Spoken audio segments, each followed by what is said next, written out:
तो हेलो दोस्तों, वेलकम एक नए ब्लॉग में। देखिए मेरे पति देव आए थे मार्केट से, तो इनको बहुत ठंडी लगी थी, इस वजह से ये कंबल में है और मैंने हटा रही थी। तो ये कह रहे कि रहने दो, मुझे ठंड लग रही कि मैं बाहर से आया, ठंडी हवा लग रही थी, आधी बिल्कुल पानी की तरह चिल्ड हो रही थी, ठंडे पानी की तरह। तो ये देखिए फिर मैं लेकर आई थी चाय, हमने चाय पी के बर्तन रख दिए थे और ये कह रहे थे कि गर्म गर्म चाय लिया। तो मैं सॉरी चाय का ब्लॉग बनाना भूल गई, तो सोचा कि आज यही दिखा देती हूँ। तो ये देखिए अब हम चलते हैं नीचे की ओर, देखते हैं क्या क्या हो रहा है नीचे।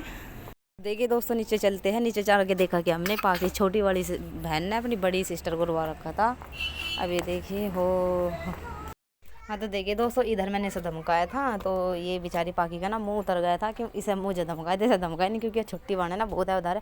इधर मम्मी ने कर ली थी शाम के खाने की तैयारी, मटर छील दी थी। और देखिए इधर में हमने ना सरसों पालक बोया था, तो मतलब हमने 3-4 बार साग बना लिया, लेकिन बहुत कच्चे कच्चे साग बहुत अच्छा बना। और ये हमारा नींबू का पेड़, भाई इसमें नींबू नहीं आते, सब मोटे मोटे मौसमी की तरह है। तो फिर बारी आ गई थी सारा की, भाई सारी कह रही मम्मा मुझे गोदी ले लो। मैंने उसको गोदी लिया। गोदी लेने के माँ बेटी के अंदर हुआ थोड़ा सा प्यार। भाई ये देखो ये मेरी की तरह एक्टिंग कर रही थी, बहुत नौटंकीबाज लड़की है। भाई आज मुझे कुछ ज़्यादा ही प्यार आ रहा था इस बेचारे पे, क्योंकि आज दिन में सोई नहीं, तो भाई माँ हुआ कि तो फिर इधर मम्मी ने मटर कह रही कि मटर छील दूँ, बैठी बैठी शाम के खाने की तैयारी के लिए। हम शाम को बनाएंगे मटर, आलू मटर की सब्ज़ी, टमाटर। और सोचा कि 2-4 दाने मैं भी खा लेती हूँ, सारा ना मुझे अपने हाथ से खिला रही थी। उठा उठा के मम्मी कह रही कि खावे ना कम पड़ जाएगी। अब सारा काम आना है, बालक तो अपनी जिद के ऊपर है भाई। इधर मैं आ गई थी ऊपर कमरे में, पाखी कह रही मम्मा मम्मा मम्मा। मैंने उसको गोदी लिया था, थोड़ा माँ बेटी, ये छोटी वाली बेटी है मेरी, माँ बेटी के अंदर होता है प्यार। तो ये देखिए मेरे पति देव कपड़े पहन के चलते हैं हम नीचे की ओर। अब देखते हैं अभी नीचे। मैंने देखा कि पापा ने इसको सारों को पैंट पहना रहे थे, क्योंकि उसने बाथरूम करा होगा। तो ये बेचारा बता देते हैं कभी इसकी पैंट गिल्ली हो जाए, तो पापा ने ऐसा जूते वुत्ते पहना कर फिट कर रहे थे। और इधर आ गई थी मम्मी, मम्मी को ढूंढ रही थी सारा, क्योंकि मम्मी जा रही थी बाहर लकड़ी पाड़ने के लिए। तो मम्मी के बिना 1 मिनट नहीं रहती सारा। तो मम्मी ने उठा लिया था उसको गोदी। इधर पाखी देख रही कि भाई मुझे नहीं लिया, सारा को ले लिया।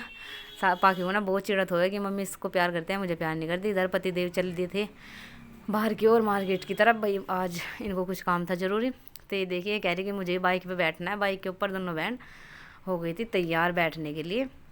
तो उधर पतिदेव बाइक निकालने के लिए तैयार में थे। एक तो चढ़ गई थी जाकर बाइक के ऊपर, यार दूसरी भी मुझे कह रही कि मुझे बिठाओ मुझे बिठाओ। ये देखना इसका फेस देखना भाई किस तरह कर रही है फेस। ये बाइक पे बैठने के लिए इतनी एक्साइटेड रहा भाई देखो। तो इसी द्वारा दोनों के दोनों बैठने के लिए हो गई थी तैयार बाइक पर। तो इधर मम्मी लेकर चल दी थी पाखी को, भाई इसे बिठा, अगर इसे बिठाए तो इसको भी बिठा। तो ये वह बड़ी नहीं मानती, तो छोटी कहाँ से मान जाए। तो भाई ना दोनों को बिठा लिया था मम्मी ने बाइक पे, और धीरे धीरे चल दिए थे भाई बाहर की ओर। अब देखना कितनी एक्साइटमेंट है भाई, देखो मैं इसको बाय कर दी थी और यह भी स्माइल कर रही थी, कितनी क्यूट क्यूट सी बच्ची दोनों। तो ये देखिए भाई चल दिए थे बाहर की ओर। दरवाज़ा खोला मम्मी ने, क्योंकि भाई या तो एक काम होता है तो इन्हें संभाल जाता बच्चों का, बाइक या फिर गेट खुलता। तो खोल दिए थे भाई, चल दिए थे बाहर की तरफ। और ये है कि उतरने का नाम ही नहीं ले रही थी। अब देखना काफ़ी देर बाद ही उतरेगी, क्योंकि ना बाइक पर बैठने के बाद इन्हें उतरना ही नहीं होता है। तो मिलते हैं ना।